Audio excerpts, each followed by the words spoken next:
So, natatakot ka na baka ito, public hearing, merong makakilala sa iyo at magreklamo pa laban sa iyo dahil nakilala ka. Ganun ba yun? No, Your Honor. In fact, Your Honor, andito po ako to honor your subpoena. Yeah, I know that. Opo. Ang tanong namin, hindi yung presence mo, bakit ka tama si Senator Pangilinan, ano? It could set a bad precedent. Baka lahat ng witnesses namin, resource person, nakatalukbong. At hindi namin papayagan, unfair yun. Your Honor, I will comply naman po kung ano po ang sasabihin. I think, that's the ruling of the chair. Kindly expose your face.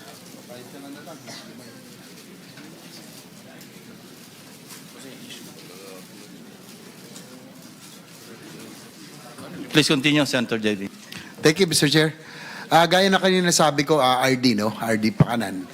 Nagpunta rito si Governor Bons Dulor, may presentation siya. Pinakita niya yung mga substandard at ghost projects doon sa region, or sa kanyang probinsya. At nagkausap daw kayo dahil yung kanyang ito nireklamo.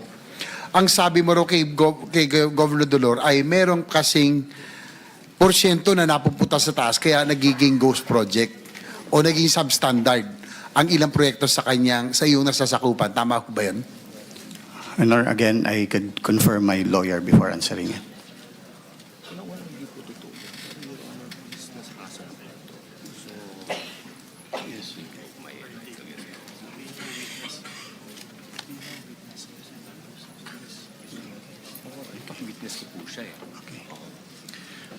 Your Honor, with the guidance of my lawyers, first, hindi po totoo yun. Secondly, Governor Dolor is also a witness against me. So there's a pending case already filed against me. So it will be incriminating on my part. So I respectfully, Your Honor. So yung sinasabi mo, yung sinasabi ni Governor Dolor ay hindi totoo. Sinabi mo na una na hindi totoo yung sinabi niya. Your Honor, again, I am invoking my constitutional right, respectfully invoking my constitutional right. So yung sinabi niya na sinabi mo raw na may 25% na napupunta sa taas, 5% para sa parking fee at 12% na iba pang nadadaanan para sa proyekto. So ibig sabihin 42% na ang napupunta sa kickback sa yung region, 48% na lang naititira sa project mismo. So yan yung kanyang computation na nanggaling daw sa iyo. Sagutin, siguro pwede mo sagutin ito. Nasa sa yan. Pero yan ang kanyang nilahad na nangyayari kaya nagkakaroon ng ghost at mga substandard projects doon po sa Oriental Mindoro.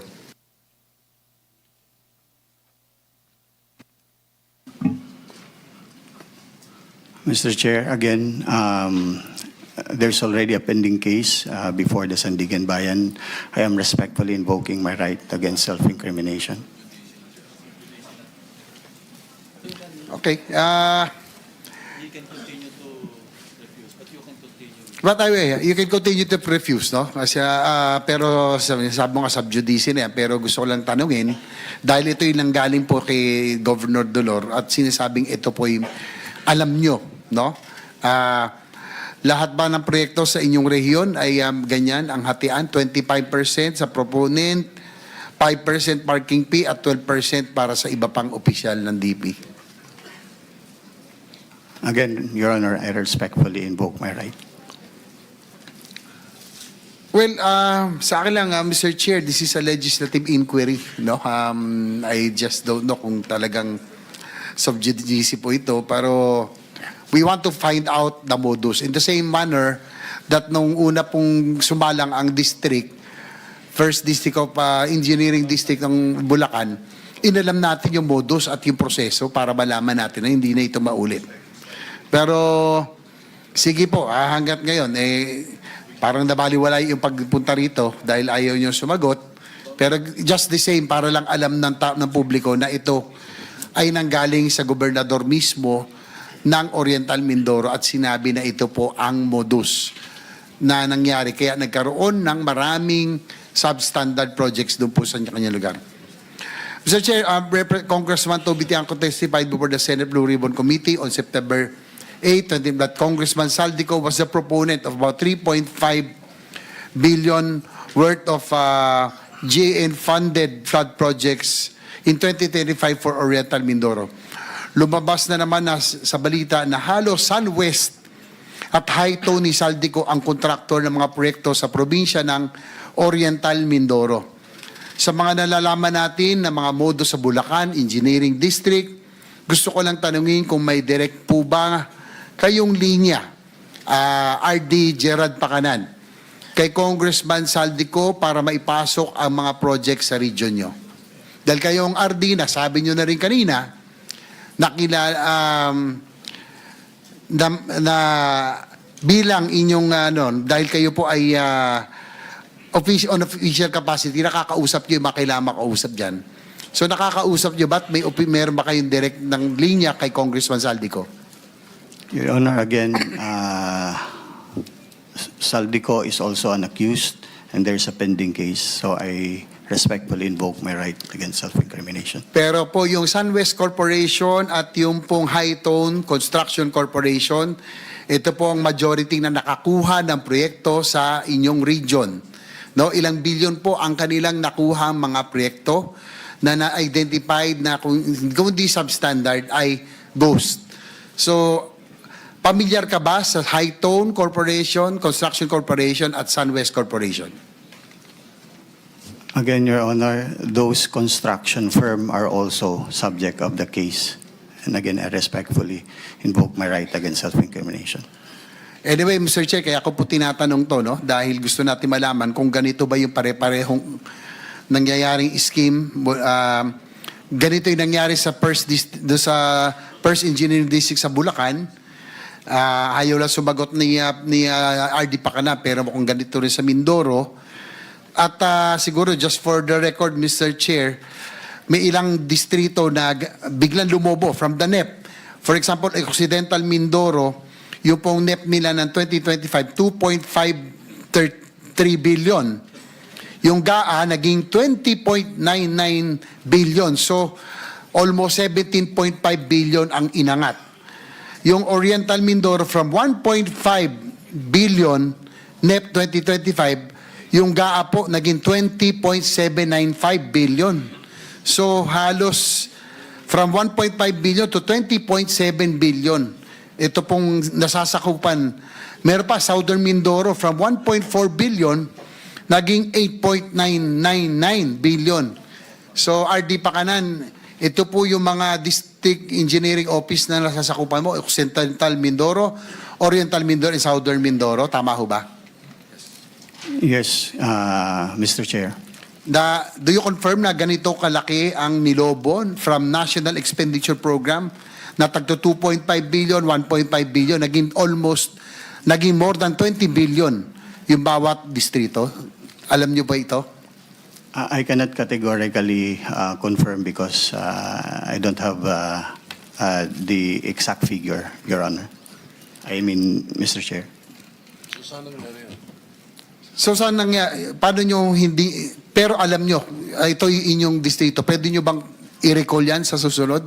Subukan nyo po na, kung alam nyo po na ganun ang nilobo ng inyo pong mga distritong hawak na ganun kalaki. Bakit ho ganun kalaki? Alam nyo, hindi ba kayo nagtataka na napakalaki? Buti kung, Mr. Che, kung nadagdagan lang ng halimbawa, 1.5 billion, nadagdagan ng ilang daang milyon, pero ito, from 1.5 billion to 20 billion. From 2 billion, 2.5 billion to 20.999 billion. Hindi ba kayo nagtaka? Bakit ganun?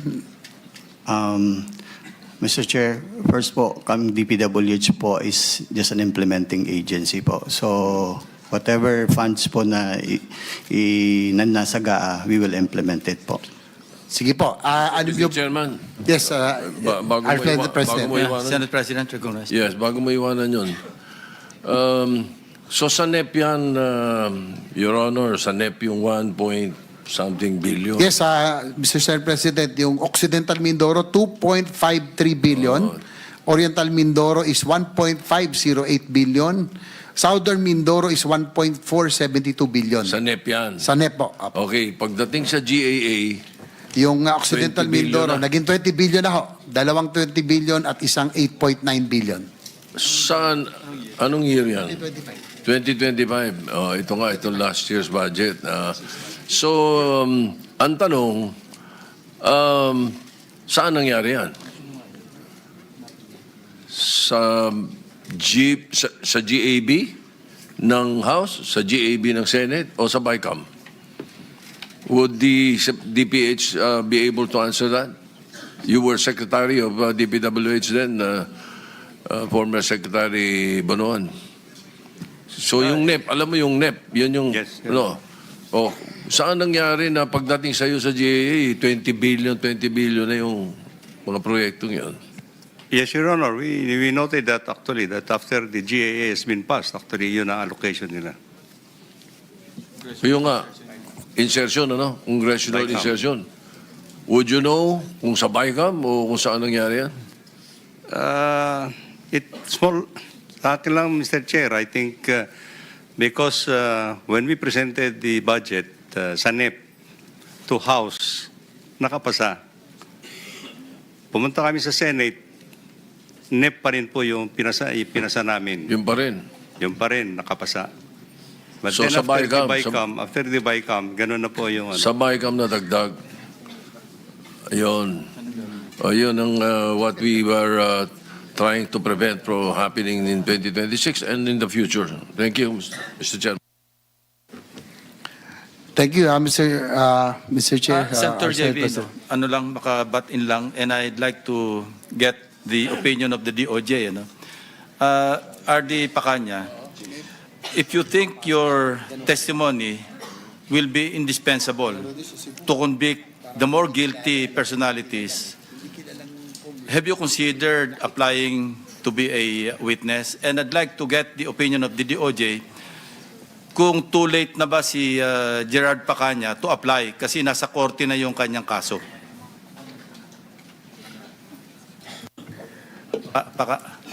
Pakanan. Yeah, Mr. Chair, this is a case which was handled and investigated by the Office of the Ombudsman. So we are not privy to the details. But if the question is if he can still apply No, under the policy question. Yeah. Not If- necessarily pertaining to him. if a witness is already charged in court, he can still avail of the opportunity to be discharged as a state witness.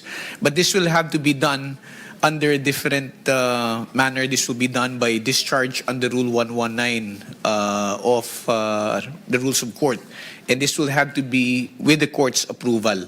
Yung discharge po yung sa amin po kasi under the Witness Protection Program, drop ka na kaagad sa information po. Correct. And the court, it is up to the court to discharge him Yes, Your as yes. a state witness. Yes, Mr. Chair. A motion will have to be filed by the prosecution asking for the discharge with the court, and then the court will evaluate the statement of the applicant. And more often than not, basta in-applyan ng or pinetition ng prosecutor, more often than not, ina-approve ng korte, di ba? Pero your experience, Yeah, from my experience, Mr. Chair, as a general rule, yes, but there are also certain instances when the court refuses. so I think that's something that you have to think about, ano? Director, RD. If you're willing. Kasi ang habol natin dito, the more guilty. No? Kasi kung less guilty siya, at the outset, he may qualify to be discharged. Ano? Of course, the court will decide. So think it over. Unless you want to continue to cover up for anybody or desidido ka ng labanan yung kaso mo. Mr. Chairman, just a manifestation very quickly. Can he answer first? Okay. Go ahead. Mr.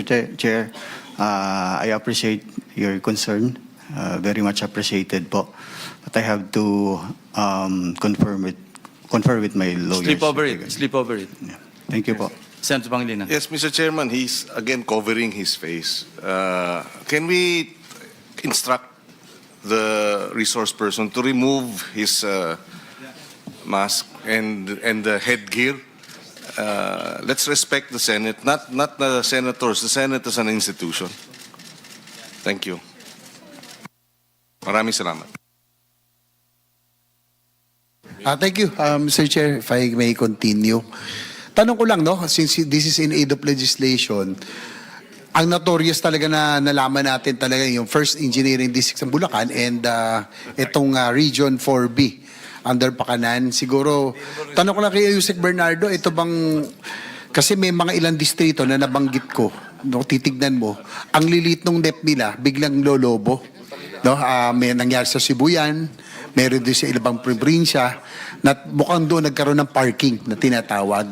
So, pareho-pareho ba itong scheme na ito nangyari doon in selected districts no, na talagang lumobo? Ganito rin ba nangyari? At nandito ba yung mga substandard and ghost projects? Mr. Chair, tungkol po sa substandard projects, I cannot, wala po akong masasabi doon kasi doon po sa kalakaran ng binabanggit ko sa inyo kanina na meron pong nagbebentahan or nag-aalok ng proyekto, nangyayari po yun, yun ang pagkakaalam ko. But definitely doon po sa substandard or ghost projects, wala na po akong kwan doon hindi na po nasusubaybayan. I think that even the proponent themselves cannot track the implementation of the projects. Kasi nga po, basta na-release lang po yung pondo, meron na pong, kumbaga, nagkakaroon na po ng transaction doon, basta po na-release na yung pondo. So, whether naging ghost po yun or hindi or what, yung pong proponent or whoever, maaari po ay hindi na po nila alam yun. Yun po, Mr. Chair. So sige, huli na lang. RD, no, bago ko iwanan to, no, I still have 3 minutes.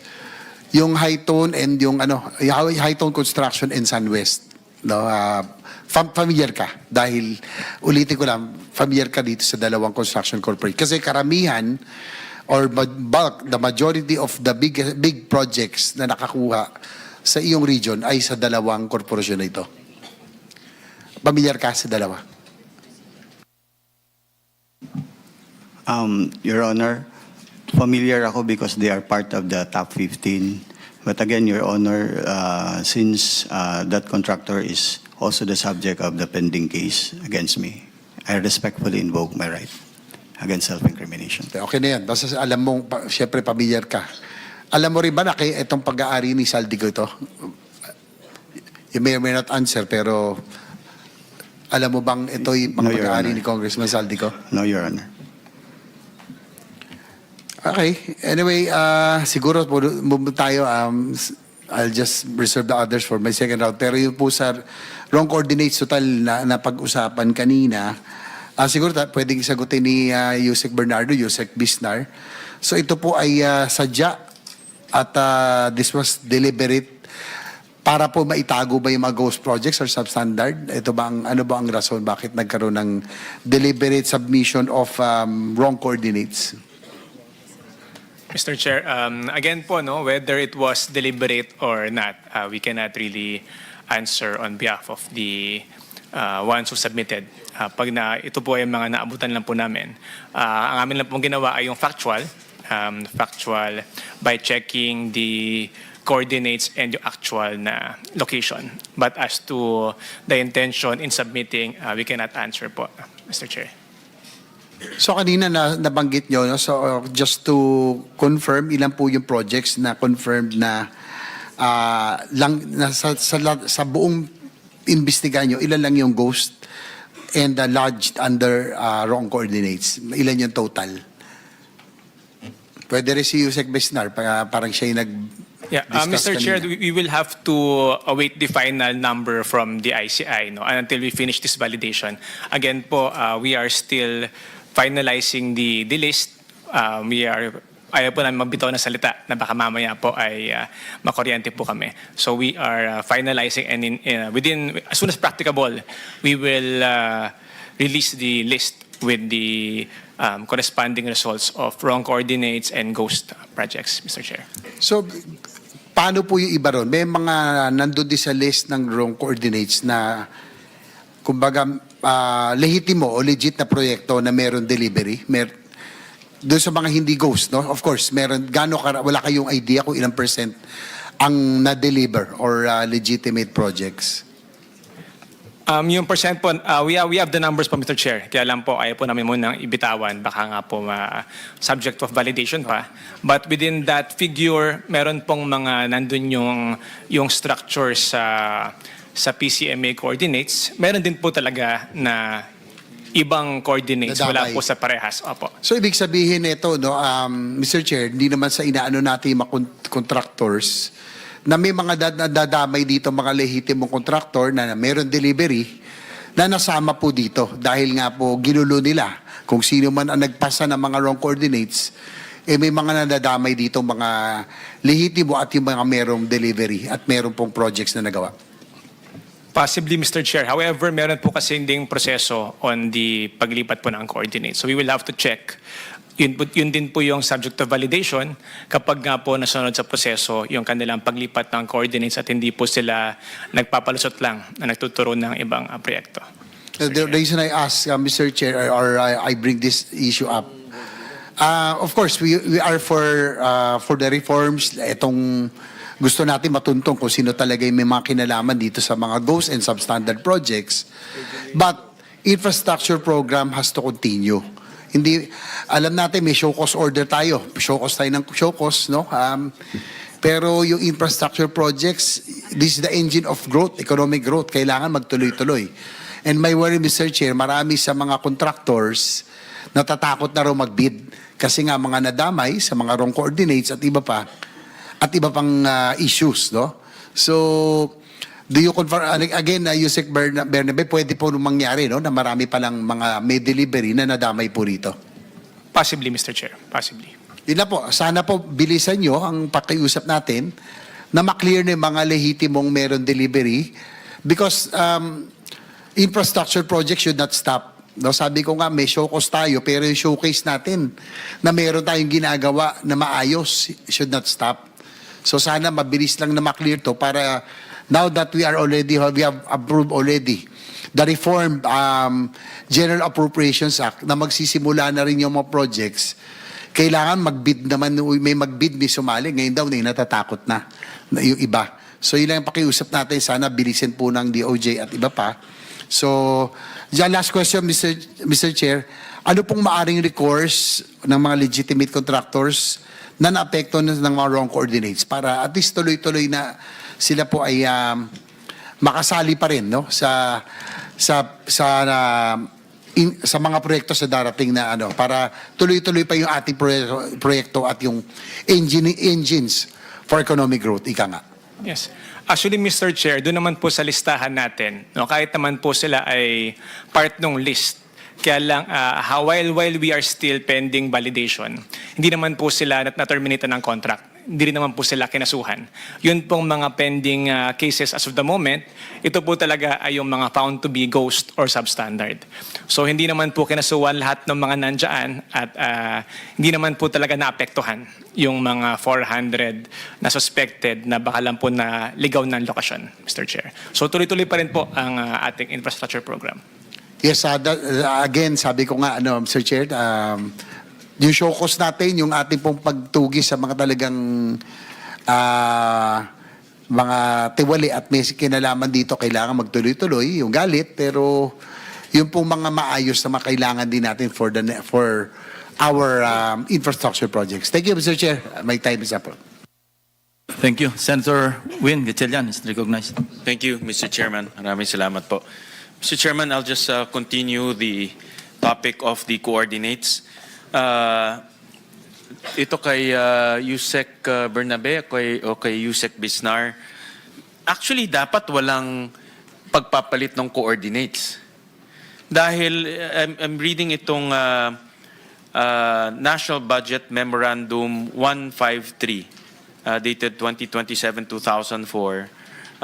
Ito yung connected to sa budget call. No? Buti andito si Secretary Toledo. Na very clear na dapat ang project ay shovel/implementation ready. No? So ibig sabihin pag binigyan ng pondo, implement na kaagad. No? And dito sa National Budget Memorandum 154, nakasulat rin ang ibig sabihin ng shovel/implementation readiness, may feasibility study, may detailed engineering, may merong right-of-way acquisition, etc., etc. So, ibig sabihin may detalye. Alam na kung saan itatayo, saan na igagawa, at dahil alam nila meron na silang coordinates.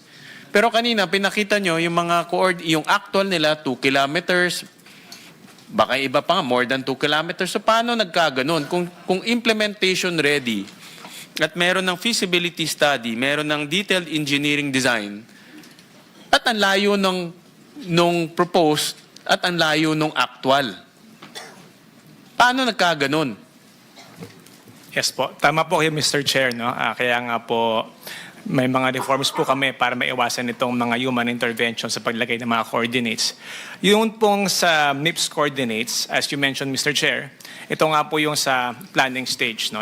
Ideally po, yung coordinates mo sa planning and sa implementation ay bangga. However, for various reasons, either nga po yung sinasabi ni Sec. Bernardo na lumipat yung ilog, o kaya po mayroong mga right-of-way issue, or kung ano naman po, for various reasons, minsan po yung ating mga contractor, gagawin na lang sa ibang lugar. And usually po meron dapat yan proseso. Either ma-modify mo yung coordinate, mga ganyan po. No? And sapagkat baka yan po yung hindi na nagagawa. So yun din po yung part ng aming validation, whether kahit na ba merong construction sa ibang coordinates, if that was properly done, sumunod sa proseso, meron pong justification, etc. Iko-connect ko yan dahil nag-budget call na, diba, Secretary Toledo? Nag-umpisa na ang budget call for 2027. So, I'm expecting babalik ang flood control sa 2027 budget. Diba? So, anong reforms ang ginagawa ninyo para ma-assure kami dito na pag bumalik yung flood control projects, hindi na maulit na ni coordinates, hindi na susundan. Yung coordinates kasi basic yun eh. Diba? And in this 2026 budget, and I think DPWH, meron ng mga station numbers tayo linagay, diba? Lahat ng project. But ngayon, dahil nga sinasabi nyo pwedeng mag-move yung coordinates at station numbers, medyo nag-aalangan ako na kahit ilagay natin sa GA, in actual, iba naman yung lalabas. Ang problema doon is validation. Kaya naririnig ko kanina na out of the 420 plus projects, 14 lang pala yung actual na ghost project because nailipat yung actual coordinates. So how do we prevent something like that to happen again in 2027? Dahil ang gusto natin, pag print na sa libro, yun na talaga.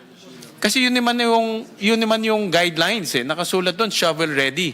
May feasibility study, may work program. At para magawa mo yung work program, dapat meron kang actual survey. Di ba? Tama po, Mr. Chair, no? Babalik po talaga tayo sa proper planning. Kapag po kasi yung proyekto ay naplano na maayos, dumaan po sa tamang proseso, meron ka ng mga recommendations from the, in this case po, yung ating mga panel of experts na for the master plan ng flood control. Dapat po, kung ano po yung inyong pinlano, ano po inyong sinubmit sa central office for NEP, yun na po talaga yung sundin. No? I guess yung dati po, baka po yan sa kakulangan ng pagplano, kaya po para na lang may habol yung proyekto, gagawa ng coordinates, pagdating sa baba, iba pala yung actual, re-remedyohan na lang po. So it comes down to proper planning and proper implementation po, Mr. Chair. So ibig sabihin yung coordinates, kahit na hindi pa yun yung actual projects, ginagawa na lang for the sake na may malagay sa budget. Posible po, Mr. Chair. Posible po. Hindi naman pwede yun dahil kung ganun, hindi based on need yun ating budget. Diba? Parang dinodoktor lang yung coordinates para malagyan lang ng pondo. Tama? Posible po, Mr. Chair. At yan naman yung aking gustong i-flag sa DBM because last year when we had our DBCC hearing, hindi katanggap-tanggap yung sinagot ni former Secretary Pangandaman na sinusubo na lang sa kanilang ng DPWH tapos ilalagay sa NEP. So ang DBM being the gatekeeper of our budget, kung isusubo sa inyo basura, bibigay nyo rin sa amin basura. So, ang tanong ko, first sa DPWH, you said may reforms. Ano itong mga reforms na ginagawa ninyo? At how will this translate to the itong consolidation ng DBM na ginagawa? And maybe si Secretary Toledo can answer to that. No? So para hindi ang punto ko lang naman, we're trying to avoid what happened in the past. At in-expect ko kasi babalik ang flood control projects this 2027, di ba? So, notorious ngayon na gumagalaw pala yung coordinates. Yung iba, hindi pa kompleto yung description. So, anong reforms ang ginagawa ng DPWH? Yes, Mr. Chair. No? Ngayon po, meron po kami dinidevelop na app. No? Ito na po yung unified application wherein the coordinates from the planning stage and the coordinates for the actual ay isang mapa na lang po yung ginagamit.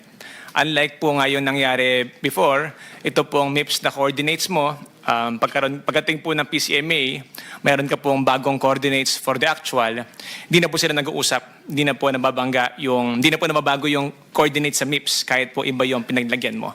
So what we are developing now is a unified map kung saan po pinlat yung sa planning mo, doon na rin po lalabas ngayon yung actual.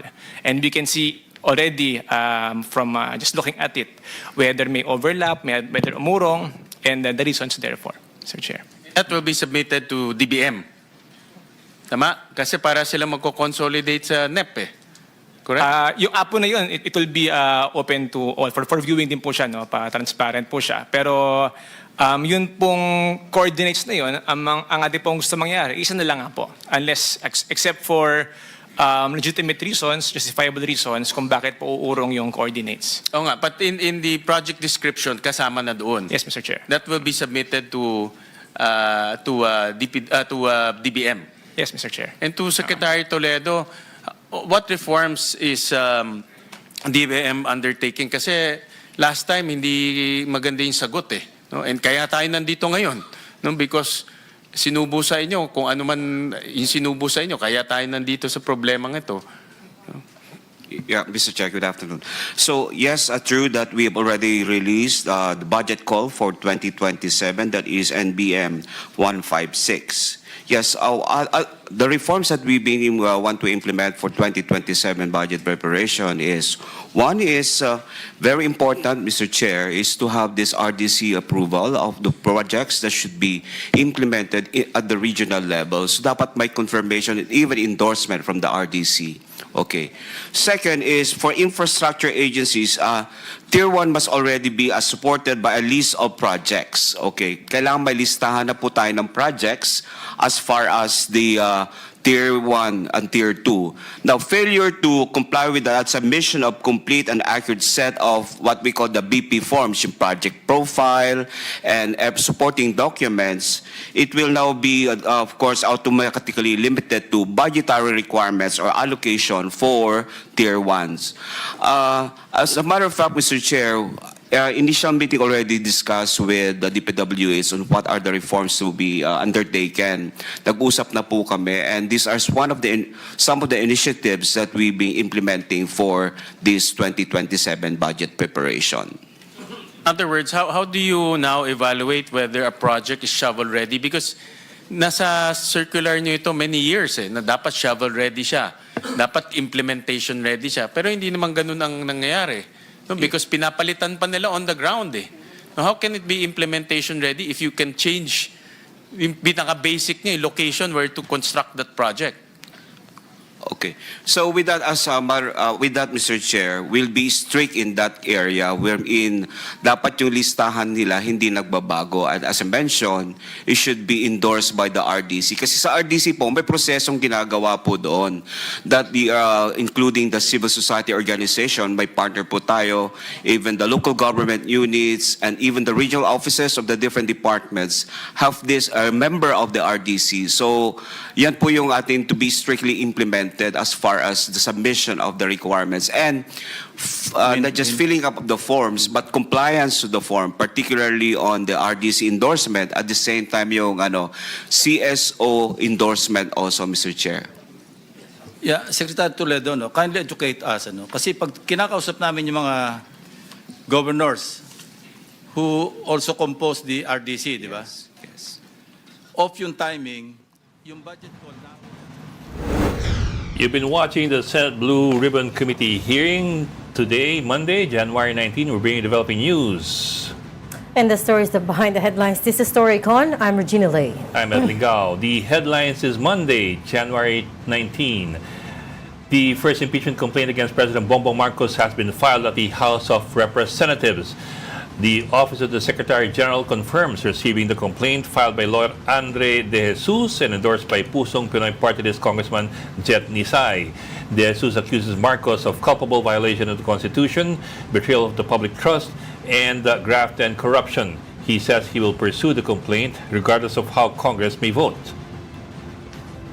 What I need to do, I have to do.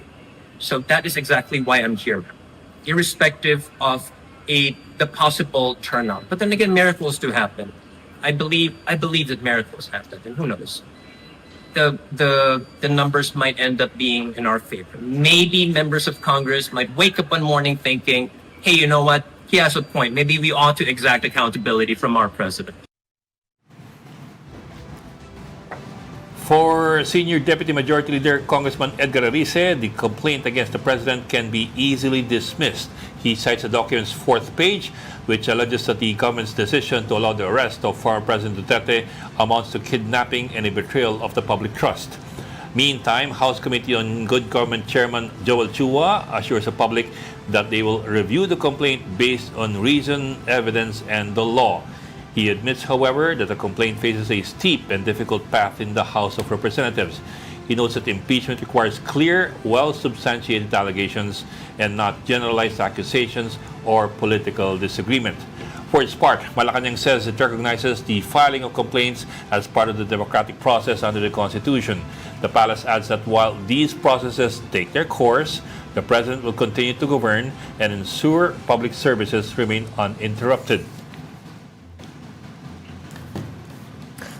President Bongbong Marcos has announced the discovery of significant natural gas resources over the Malampayo field in offshore Palawan. This is the first major find for the Philippines in more than a decade and could mean the harvest of around 98 billion cubic feet of gas. Malampaya is the only gas field that produces offshore resources for the country, and the new discovery is seen to boost power supply for about 5.7 million homes for at least a year. Here's a part of President Marcos's video announcing the discovery today. This helps Malampaya's contribution and strengthens our domestic gas supply for many years to come. Initial testing showed that the well flowed at 60 million cubic feet per day.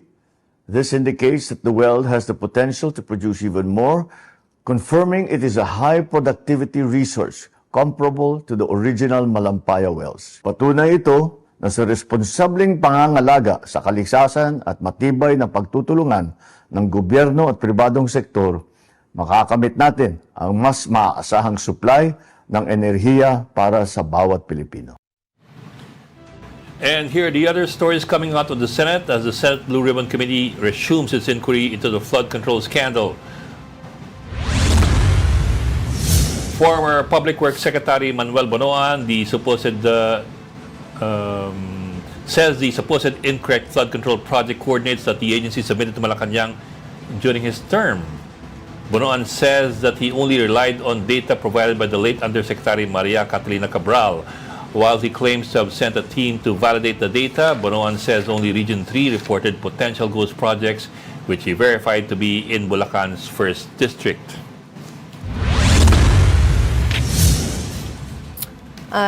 Alias Joy and alias Maria were also present at today's Senate Blue Ribbon inquiry. They claimed that contractor Curly Discaya renovated a Forbes Park house in Makati in 2023 on behalf of former House Speaker Martin Romualdez. The witnesses, which are the staff of the previous tenant, alleged that they met Discaya while moving out and were told that Romualdez was the new owner. Discaya denied ever entering South Forbes Park Village. The upper chamber will issue a show cause order against resigned Ako Bicol Party List Congressman Zaldico and former Marine Technical Sergeant Orly Guteza. That's for failing to appear in today's inquiry. Co is believed to be in Portugal, while Guteza is rumored to be in Marine custody. That's of course unconfirmed, although the armed forces has already denied that.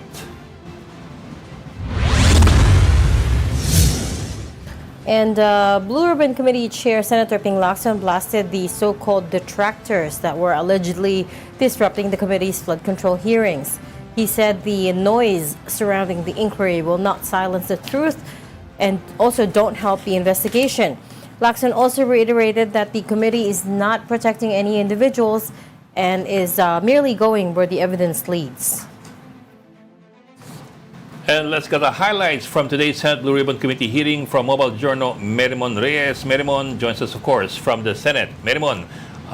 Implementation ready. Okay. Can you give us a quick wrap of what has happened, the highlights at least so far? Bok, good afternoon.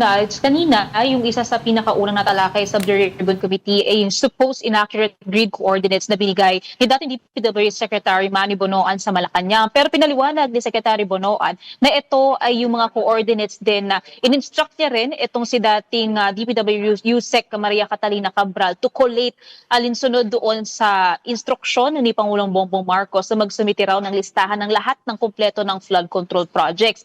Pero lumalabas kasi na itong mga coordinates nito, ito yung MIPS coordinates, ito yung multi-year programming and scheduling application coordinates. Ito yung during the planning stage pa lang, sa simula kapag kanilabas na yung GAA, ito yung coordinates na binibigay rin ng mga ahensya ng lugar kung saan planong gawin yung infra projects. Yun nga lang, lumabas din sa pagdinig kanina na meron pang tinatawag na as-stake coordinates. Ito naman yung coordinates na during the implementation period o yung construction na mismo ng mga infra projects. At sinabi naman kanina ni Secretary Bonoan, pwede magkaroon ng pagbabago sa coordinates nitong mga proyekto. One cause dyan ay yung environmental factors. So for example, sa case ng ilog, pwedeng lumiit, pwedeng mag-change ng landscape, same din sa mga lupa. Kaya nagkakaroon ng pagkakaiba or variance doon sa coordinates. Yun nga lang ang sinasabi naman dito ni DPWH Yusek Bisnar, posibleng mag-restart sila sa pag-inspection at pag-validate ng mga proyekto. Doon kasi sa mga over 30,000 na flood control projects from 2016 to 2025. Marami na raw silang na-inspection dito, 10,238. Sa 10,000 na ito, ang na-declare na raw nilang non-existent ay 252. So dahil daw sa developments na to na lumalabas sa pagdinig, pwedeng lumabas na mali yung coordinates lang, mali lang yung lugar na napuntahan nila, na inspeksyonan nila. Kaya kakailanganin daw nilang mag-restart, balikan ito para ma-justify talaga kung non-existent or existing pero iba lang daw yung coordinates ng mga proyekto. Other topics from that naman na natalakay ay yung supposed pagpa-purchase ni dating House Speaker Martin Romualdez ng house and lot sa Makati, kung saan yung dalawang tumestigo by the name Joy and Maria, sinasabi nila na napakilala sa kanila yung isang contractor, yung contractor na to na name drop si Romualdez. Then nakita nila sa isang hearing daw ng Senado yung mukha ng contractor na to, doon nila nalaman na ang pangalan pala noon ay si Curly Discaya. Pero kanina, dinenay naman ni Curly at sinasabi niyang wala raw siyang naaalalang pagkakataon na na-meet niya or nagkaroon siya ng ganong transaksyon sa Makati. Bok, balikan ko lang sa coordinates kasi kung ang argumento ni Bonoan is even rivers can change their course, but grid coordinates will not change their courses. Grid coordinates will not change. So kung anong nakamark na grid coordinates na kung saan in-implement ang project, pag balikan mo yung grid coordinate, andun pa rin yun kahit nagbago na yung pupunta ng ilog. Oo nga, Bok. Yan yung hindi pa actually sobrang linaw dito. Nagkaroon lang kasi ng pagpapaliwanag sa possible variance ng mga coordinate. Wala rin pang ibang paglilinaw talaga kung bakit nga ba iba yung MIPS doon sa lumalabas naman na as-stake coordinates. Basta ang sinasabi, during implementation, pwedeng magkaroon ng changes doon sa coordinates in comparison doon sa prior na binigay naman na coordinates during the planning stage. So, and even if magkaiba yung MIPS versus, what's the second one? Aspic. As-stake. Kahit magkaiba sila, you can just establish the fact that there is. I mean, it shouldn't be wide variance. It shouldn't be too far off each other. There could be some coordinate differences in terms of specifics, pero it shouldn't be so far off. And even if they were far off, I mean, you could still check na was something built, whether it's in the planned or the actual coordinate, the MIPS or the ASTIC coordinate. So whichever the case is, you would still find something dapat in one of those two coordinates for you to be able to say na hindi nga siya ghost project. Bok, ang nasabi rin dyan ni Secretary Bonoan na nung pagkatapos na magkaroon ng submission ng listahan ng mga proyekto, siya rin daw mismo nag-deploy din ng team inspection at nag-check din daw siya. Kaya ikinagulat niya na marami pa raw lumalabas na flood control projects, whereas sa kanyang mga nakita, Region 3, doon lang sa Bulacan 1st District Engineering area talaga, yung nakita niyang merong ghost flood control projects. Tsaka nga these are usually huge projects because they're flood control projects. Hindi siya nawawalang sapatos eh. So one way or the other, you should Of be all able to, things, Bok. Of all things. you should Okay, be able to find something. let's move on to the other controversy at today's hearing, wherein two new witnesses turned up, saying that they were staff of the previous tenant of 30 Tamarind Road in Forbes Park, and allegedly they had met with Curly Discaya in person. In fact, one of them, pointed to Curly Discaya during at the Senate premises, and said that Curly daw was renovating or doing some amendments to the house on behalf of Martin Romualdez. Because I caught that hearing up until the point where Curly Discaya flatly denied it. Anong alam natin dito, Mary Mon? Where will this go? Because he's flat out denying that he's ever been inside Forbes Park, right? Well, ang sabi kanina ni Senator Ping, yun na daw yun. Pinoint out daw siya nitong dalawa, which was Joy and Maria. And then, dinenay naman ni Curly itong claims or yung sinasabing mga nagkaroon sila ng transaction or pagkikita doon sa subdivision sa Makati.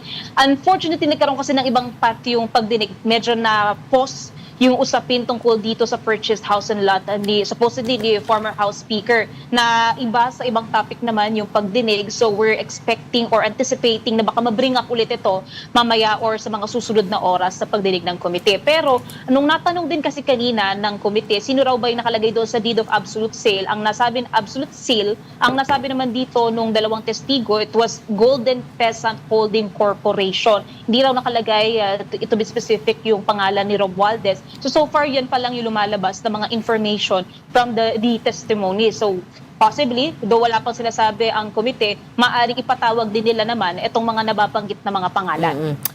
What, I'm sure the committee would or should know that they can also subpoena the security records of the register, South Forbes.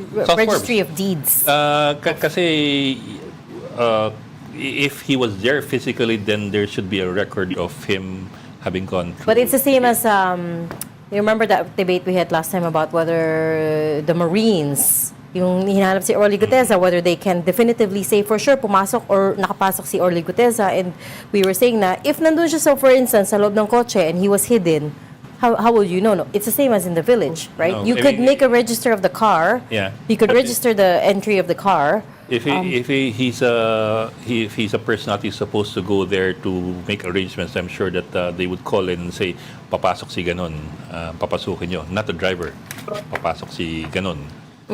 I think it'll be easy enough to hide him if he was merely a passenger. But anyways, we'll leave that there. Mukhang marami pang questions that this particular Blue Ribbon inquiry is raising. We'll continue to monitor that. But thank you for that report, mobile journalist Mary Mon Reyes.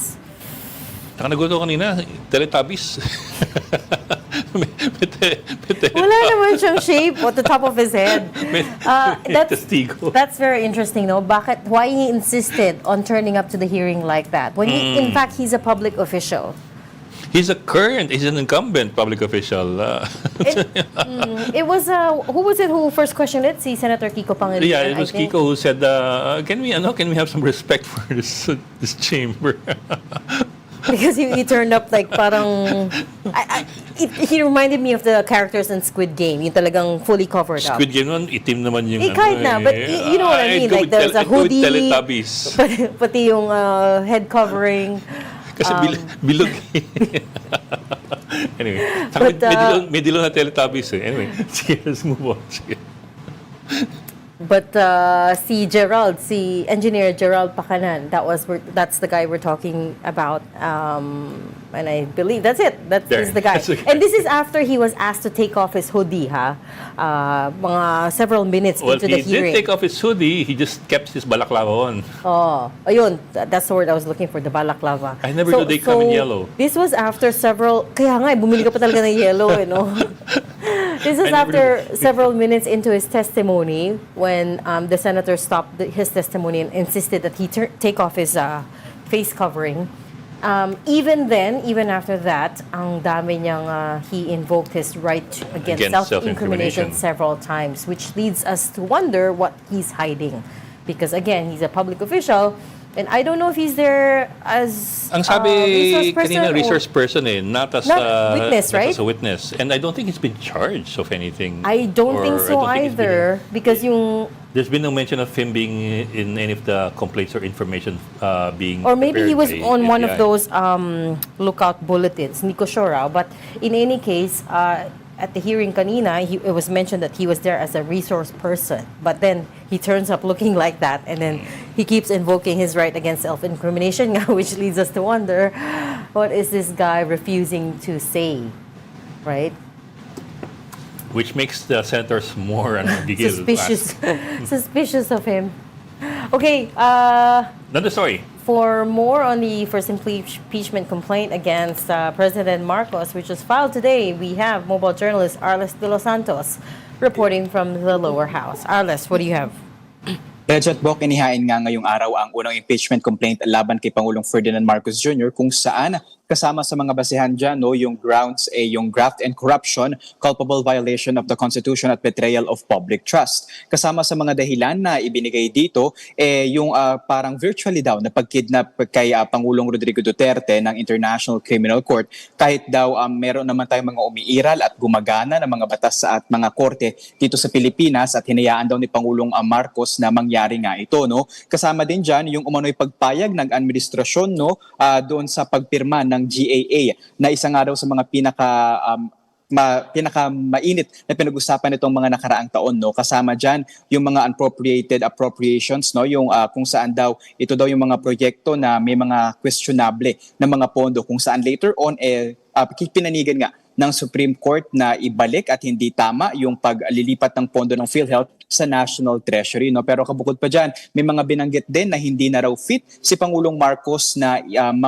manguna o mamuno sa bansa dahil nga sa mga alegasyon ng paggamit nito, no, ng droga na hindi daw kinumpirma o itinanggi ng Pangulo sa kabi-kabila ng mga alegasyon. Meron pang mga binanggit itong si Attorney Ren, no, De Jesus, Andre De Jesus, no, na sinabi na yung ICI daw ginagamit daw ng administrasyon para nga gawin itong parang in political aspect, no, para daw atakihin yung mga kalaban sa politika ni Pangulong Marcos at ilihis yung investigasyon sa mga kaalyado nito. Pero Bok, alam nyo sa pagsiyasat natin, ito ay final ng isang private citizen na si Attorney Andre De Jesus. Itong si Andre De Jesus ay dating spokesperson ng Department of Energy kung saan nga din medyo may komento din, no, si House Deputy Minority Leader Edgar Erice na sinabi na parang from defender to complainant dahil itong pala si De Jesus, no, ay isa doon sa mga counsel ni First Lady Liza Araneta Marcos noong nag-file ng disbarment case laban kay Attorney Glenn Chong noong 2024. At bukod pa sa kanya, maaari daw na mabilis na mapawalang bisa o ma-dismiss, no, itong impeachment case dahil sa kakulangan ng nilalaman at substansya nito para nga doon sa paggulong ng kaso na talagang masusi at talagang kailangan tignan ng mababang kapulungan, no, lalo pa na meron nga silang motion for reconsideration sa impeachment case laban kay Vice President Sara Duterte na kanila pa rin daw na hinihintay hanggang sa ngayon. Okay. Any question? Ako lang. Okay, go ahead. Arles, can you run us through the process here? Kasi, nagsampalan ng impeachment complaint. May endorser na. And of course, there are deadlines in the Constitution for impeachment cases and complaints to move forward. Can you run us through them? What's going to happen next? Kailangan, di ba, itong pagka-file book ng impeachment case, no, yun na ang mangyayari susunod itong dapat mapunta na o matanggap ng referral no sa House of the Speaker, which is si Representative Boji Dingan, no, na binubuksan naman, no, tinatanggap naman ito, pero kasi merong proseso dapat parang 10 session days kailangan maupuan ito at makasama doon sa order of business ng Kamara na magre-resume naman yung kanilang session sa January 26, no. So may ilang araw pa sila para maupuan ito, no, at masilip na, which is isa daw sa mga dahilan kung bakit binanggit naman, no, ni Representative Nisay, no, na siya naman nag-sponsor nito, na kaya daw i-final na nila ngayon dahil they're hoping na masama ito sa order of business sa muling pagbabalik ng Kamara matapos ang 1.5 month na break nito, no. Pagkatapos niyan kailangan pumunta na ito doon sa dumaan sa House Committee on Justice and then Rules, no, bago magkaroon ng hearing, then yun yung resolution. Alam mo, Bok, isa sa mga kailangan nating abangan dito kung gugulong man, no, at may pag-asa man itong impeachment case na ito dito sa Kamara,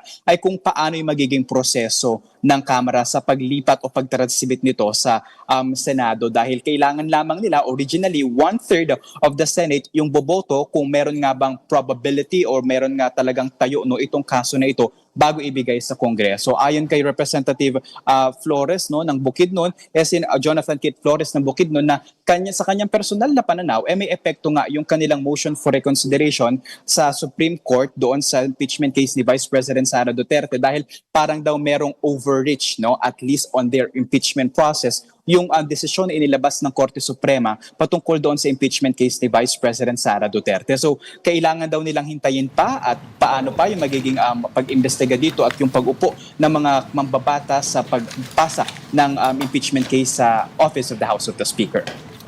Okay. Okay. Okay, slight correction lang there, Arles. 1/3 of the House, not 1/3 of the Senate. 1/3 of the House, which would take us to 107, 108, thereabouts. Yeah. Yes. That's all the votes that they need in order to progress this impeachment complaint. But thank you for that update, Arles de los Santos, reporting to us live from the House of Representatives. That is all the time we have for today. But join us again tomorrow, 4 p.m. for StoryCon. I'm Regina Lay. I'm Ed Lingao. Kapatid, we are One News, all sides, all the time.